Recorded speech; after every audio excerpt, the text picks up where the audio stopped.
For someone who does not comprehend voodoo. Teach me. Shut up!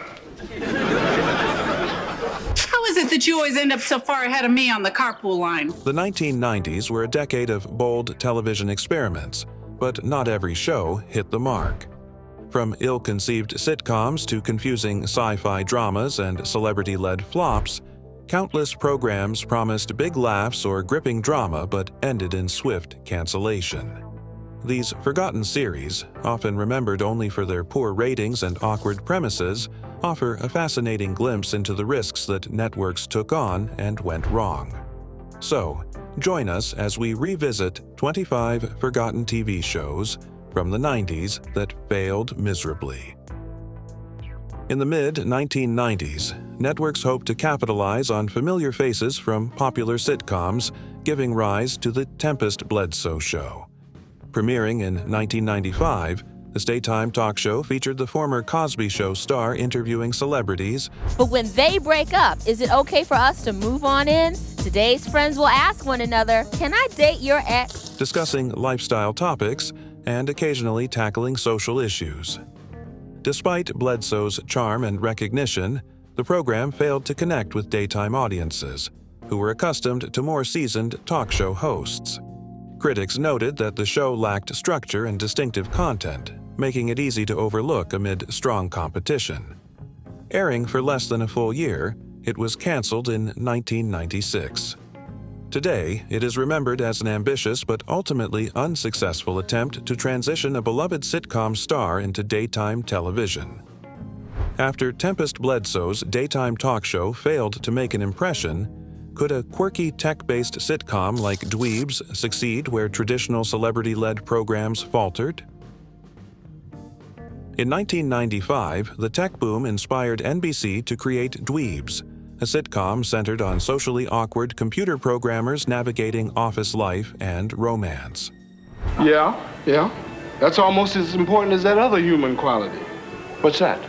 Staying alive. Despite an appealing concept for the early internet age, the show suffered from poor writing and thin character development. Audiences found the humor forced and overly reliant on geek stereotypes, and the comedic timing often fell flat. With only 7 episodes aired before cancellation, the series quickly disappeared from the primetime lineup. Critics largely ignored the show, and it failed to leave a lasting impression. Dweebs now serves as a cautionary example of how early tech-themed sitcoms struggled to blend niche humor with mainstream appeal, despite tapping into a rapidly growing industry. Head Over Heels debuted in 1997 to blend romantic comedy with the trendy Miami nightlife scene. Centered on a video dating agency and its eccentric staff, I'm a mess. Oh yeah, what is crisis? That's where I come in. Mackenzie Seiler. the series attempted edgy humor and sexual innuendos to attract younger viewers. However, critics panned the show for shallow characters, awkward writing, and jokes that failed to land. Audiences struggled to relate to the exaggerated scenarios, resulting in poor ratings from the very beginning. Despite promotion and a primetime slot, NBC canceled the series after just one season. Head Over Heels remains a forgotten 90s misfire, illustrating the risks of relying on provocative humor and trendy settings without strong storytelling or character depth. In 1990, audiences were treated to a live-action adaptation of the DC Comics anti-hero in Swamp Thing, but the series failed to impress.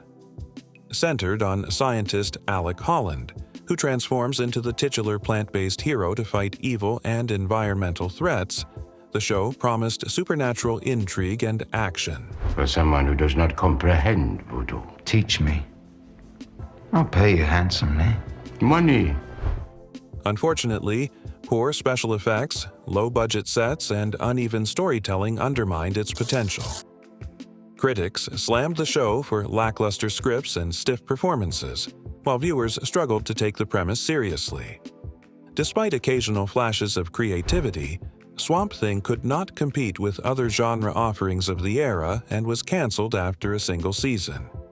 Today, it is remembered as a well-intentioned but flawed 90s comic adaptation. If Swamp Thing's production issues doomed it, would nostalgic detective adventures in the Hat Squad manage to attract viewers? When NBC launched the Hat Squad in 1992, it aimed to bring a stylish 1940s detective drama to prime time, following a trio of lawmen known for their signature fedoras and crime-solving skills.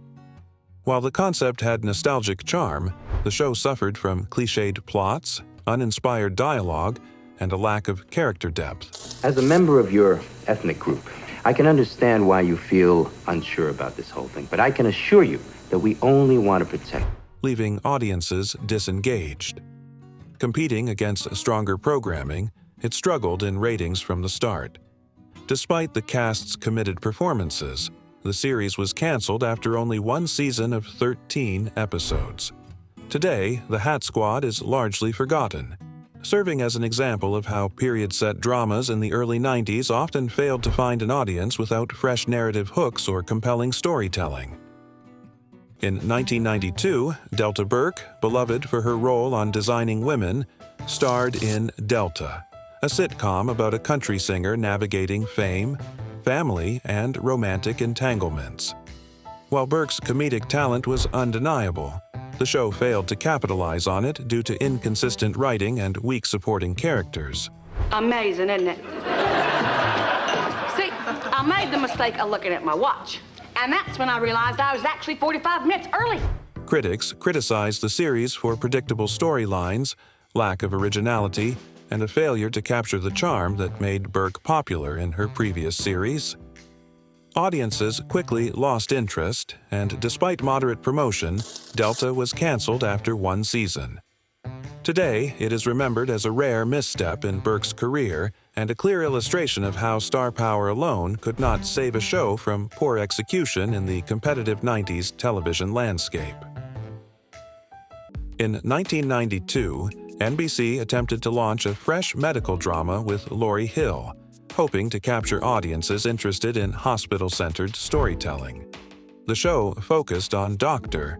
Lauryn Hill, a dedicated physician navigating professional challenges, personal relationships, and ethical dilemmas. Despite an experienced cast and a traditional medical drama format, I just think that I should first Go. I'm going. I'm gone.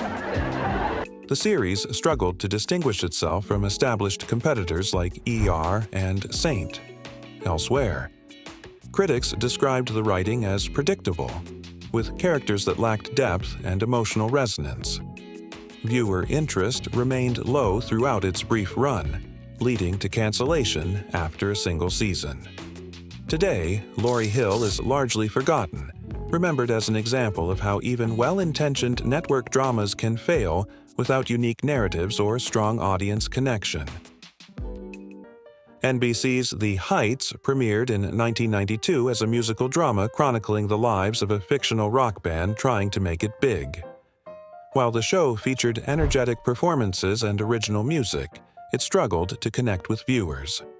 Critics noted that the plot lines were shallow, the characters underdeveloped, and the pacing uneven, making it hard for audiences to invest emotionally. Despite producing a charting single that briefly gained attention, the series could not sustain momentum in ratings. After just one season, NBC canceled the show. Hey, Rita McDougal, you made it. How'd it go? It didn't. No college degree, do not pass go. Today, The Heights is remembered primarily for its fleeting musical impact rather than as a successful television series, illustrating how combining music and drama doesn't always guarantee lasting success. If The Heights' rock band story didn't resonate, could a large family sitcom like On Our Own find favor with audiences? In 1994, ABC introduced On Our Own, a sitcom following 7 siblings navigating life after their parents' deaths. Look, I can take it from here. No, You just... got it. Am I hurting you? No. The show aimed to balance humor with family dynamics, highlighting sibling relationships and daily misadventures. Despite this heartfelt premise, the execution faltered. Critics found the comedy forced, the writing uneven, and the characters stereotypical, leaving audiences disengaged. While the ensemble cast displayed charm, the premise did not resonate with viewers in an era crowded with family sitcoms like Full House and Family Matters. Ratings were disappointing from the outset, and ABC canceled the series after one season. Today, On Our Own is remembered as a short-lived attempt at family comedy that failed to distinguish itself amid stiff 1990s television competition. In 1991, ABC launched Charlie Hoover, a quirky sitcom starring Richard Benjamin as a man who could literally converse with his own inner voice, voiced by Tim Curry. The premise promised a blend of surreal comedy and relatable domestic humor, but the execution fell short. You've been promising me that vice presidency for the Question? Did I sign anything? Well, no. Always get it in writing, Hoover. Critics argued that the show relied too heavily on the gimmick, with poorly developed characters and predictable storylines that failed to generate laughter. Audiences struggled to connect with the bizarre concept, and ratings were consistently low. Despite the star power of Benjamin and Curry, ABC canceled the series after just one season.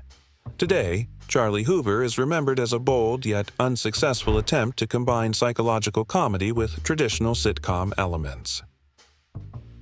Stephen Bocco, celebrated for hits like NYPD Blue, ventured into comedy drama with Public Morals in 1996, aiming to blend police procedural elements with humor. The series promised sharp writing. You should have run a little faster, Richie. Sorry, personal business. No excuse. So, did she like the present? Complex characters and a fresh approach to crime storytelling. Unfortunately, it flopped spectacularly, being canceled by ABC after airing just a single episode. Critics pointed to inconsistent tone, weak performances, and a lack of clarity in genre blending as major flaws. Even Botko's reputation couldn't save the show from network impatience and viewer disinterest. Today, Public Morals is remembered as one of the quickest cancellations in television history, exemplifying how even acclaimed creators are not immune to network miscalculations and audience rejection. When UPN premiered Homeboys in Outer Space in 1996, it aimed to blend science fiction with urban comedy, featuring two African-American astronauts navigating intergalactic adventures. Despite a visually colorful premise, the show was widely criticized for relying on racial stereotypes and lowbrow humor. The writing was considered weak, with repetitive gags and shallow character development that failed to sustain audience interest. Ratings were dismal, and the series lasted only one season of 22 episodes before cancellation. Welcome to the first annual Varsity Film Festival. Now, sit back. Shut up! While it has occasionally been noted in discussions of cult television flops, Homeboys in Outer Space is remembered largely as a misguided attempt to merge sci-fi and comedy without thoughtful storytelling, highlighting the risks of novelty over substance. If Homeboys in Outer Space couldn't soar, would the ambitious musical cop drama Cop Rock hit the right note with viewers? Few shows are remembered for failing as spectacularly as Cop Rock in 1990. Created by Stephen Bocco, it attempted to fuse a gritty police procedural with Broadway-style musical numbers. Each episode featured officers and criminals breaking into song mid-investigation, a concept so bizarre it baffled both critics and viewers. I ask the defendants be released on their own recognizance pending a preliminary hearing. There isn't one of them that should be released on less than $10,000 bond. While the cast included strong talent and ambitious choreography, the tonal whiplash between crime drama and musical satire was jarring. Ratings plummeted quickly, and ABC canceled it after just 11 episodes. Despite its disastrous reception, Cop Rock has since achieved a cult status as one of television's boldest misfires, often cited on worst TV show lists. Its failure highlighted the risks of experimental genre mixing during the 1990s. By 1998, UPN was desperate for original programming. But the secret diary of Desmond Pfeiffer became one of its most infamous missteps. What happened to Gray? Gray is Drek. You're a big shot, but Gray, you blend in. Also, set in Abraham Lincoln's White House, the sitcom followed a black butler, played by Chi McBride, navigating absurd historical scenarios. The concept was immediately controversial, with critics condemning it for trivializing slavery in the Civil War. The humor was widely considered tasteless, relying on crass gags rather than clever satire. Negative press and protests plagued the series even before its premiere, and it was pulled after only a handful of episodes. Desmond Pfeiffer remains a textbook example of how offensive premises and poor execution can doom a show, marking it as one of the decade's most notorious failures. In 1994, CBS introduced Muddling Through, a sitcom centered on Connie Drego, a middle-aged woman played by Stephanie Hodge, who had just been released from prison and was trying to rebuild her life while reconnecting with her family. The show attempted to balance themes of redemption, personal struggle, and comedy, but its uneven tone left audiences confused. Wait, here's the news. We take you now live to the scene of that robbery attempt where our Maria Spencer Williams is standing by. Maria. Despite a promising cast, including a young Jennifer Aniston before her friend's fame, the series failed to resonate. Ratings lagged behind competing shows, leading to a quick cancellation after only 10 episodes. Ironically, Muddling Through is best remembered today not for its content but for nearly preventing Aniston from taking her iconic role as Rachel Green in Friends. Reviving a classic is always a gamble, and the new WKRP in Cincinnati, 1991 to 93, proved just how hard it is to capture lightning twice. As a sequel to the beloved 1970s sitcom, Well, he went up on the roof to smoke a cigarette and, the show brought back a few familiar characters while introducing a younger cast to attract new audiences. However, the humor lacked the sharp wit and cultural relevance of the original, leaving longtime fans disappointed and new viewers uninterested. Despite running in syndication for 2 seasons, ratings never matched expectations, and critics called it a pale imitation of its predecessor.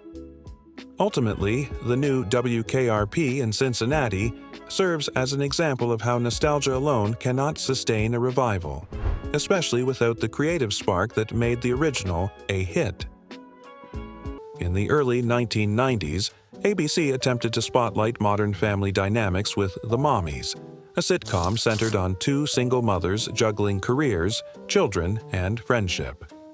Despite the relatable premise, the show suffered from uninspired writing, formulaic jokes, and lackluster character development. How is it that you always end up so far ahead of me on the carpool line? Well, for starters, I don't stop and get a strawberry big gulp on the way. Audiences found it difficult to connect with the protagonist's exaggerated dilemmas, and critics panned the series for its shallow humor and predictable storylines. Airing during a competitive time slot, The Mommies struggled to attract viewers and was canceled after just 1 season. While the stars brought charm to their roles, the series is remembered today as a forgettable 90s sitcom that failed to stand out in a crowded landscape of family-oriented programming. When single-mother sitcoms didn't resonate, could Mark Curry's school-based comedy, Nick Freno, Licensed Teacher, teach viewers something new? When NBC launched Nick Freno, Licensed Teacher, in 1996, the network hoped Mark Curry could replicate his success from Hangin' with Mr. Cooper. My brother told me to watch his chicken nuggets for a minute so no one eats them. But when someone gets nuggets, it's hard not to try one. Now get fired. Curry played a charismatic teacher navigating the challenges of working in a tough urban school while maintaining a comedic, approachable demeanor. Despite Curry's likable performance, the show suffered from recycled plot lines, predictable jokes, and underdeveloped supporting characters. Ratings failed to improve, even with moderate promotion, and the sitcom was canceled after 1 season.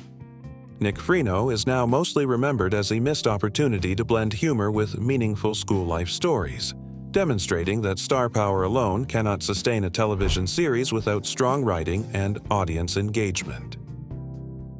When NBC launched The Single Guy in 1995, the network hoped it would become another gem in its Thursday must-see TV lineup, sandwiched between Friends and Seinfeld.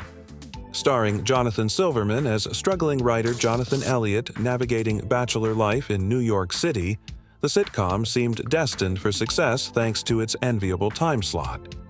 Yet, despite strong promotion and guest appearances from big stars, the show never resonated with audiences. Critics labeled it bland, formulaic, and lacking the chemistry that made its neighbors iconic. Hey! He's on the elevator, and he's just as cute in real life as he was on TV. Hey, all right. While it limped through 2 seasons, cancellation was inevitable by 1997. Today, it serves as a reminder that even with prime placement and network support, not every sitcom can capture the lightning-in-a-bottle magic of its era. In 1996, NBC introduced The Pretender, a drama following Gerard, a man with the extraordinary ability to assume any identity and master any profession. The series explored espionage, corporate conspiracies, and Gerard's personal quest for family and justice. Dark ship. Mm-hmm.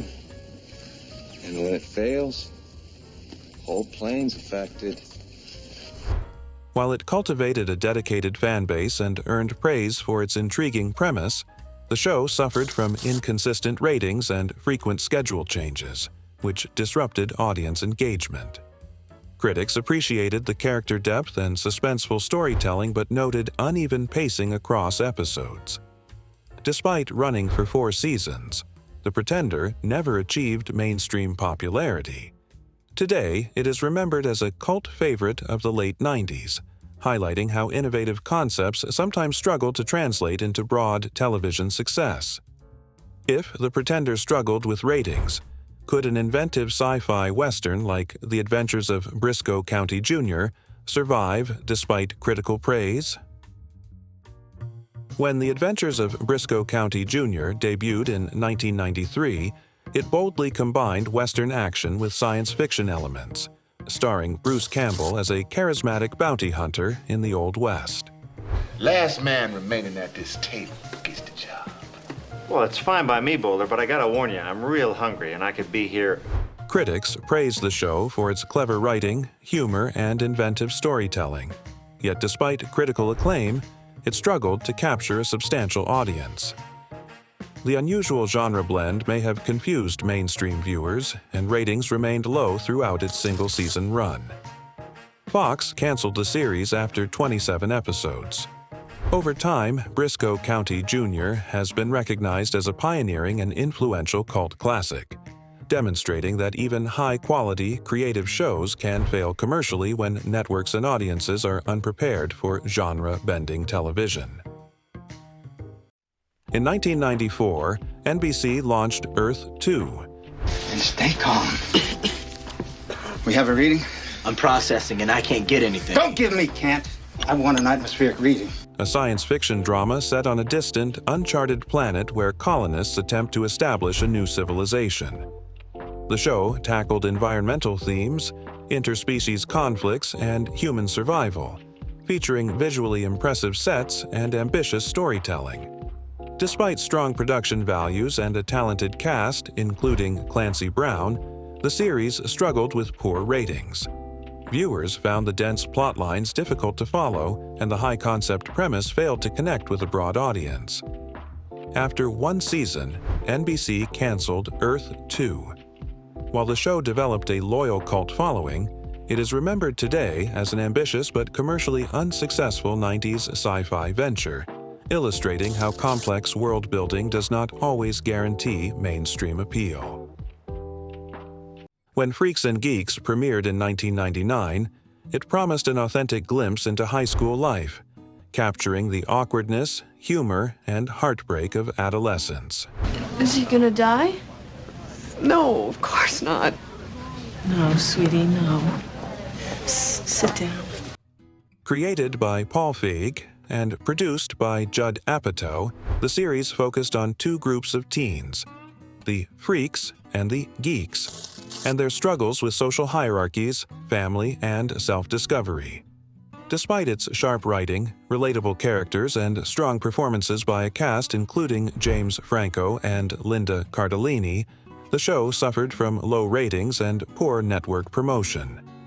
NBC canceled it after a single season.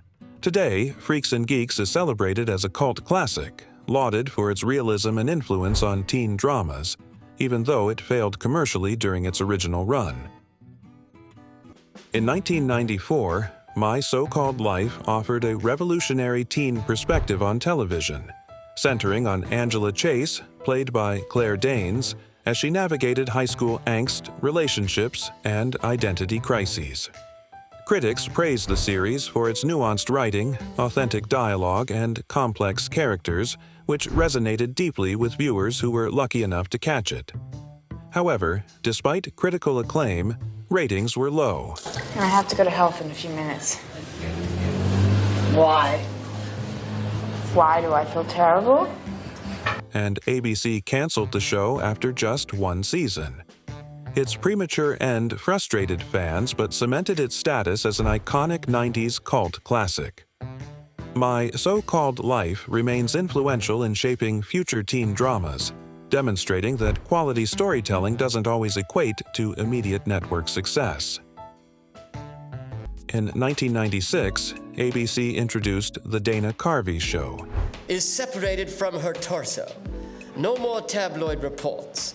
No more divorce proceedings. The country moving forward again. A sketch comedy series starring former Saturday Night Live cast member Dana Carvey. The program aimed to deliver edgy, satirical humor targeting pop culture, politics, and celebrity absurdities. While some sketches showcased brilliant, unconventional comedy and launched early work by writers like Steve Carell and Robert Smigel, the show struggled to find a wide audience. Its rapid-fire, surreal style alienated mainstream viewers, resulting in poor ratings. ABC canceled the series after only 8 episodes. Despite its brief lifespan, The Dana Carvey Show is remembered as a groundbreaking, though commercially unsuccessful experiment in sketch comedy, influencing many future comedians and programs despite its initial failure.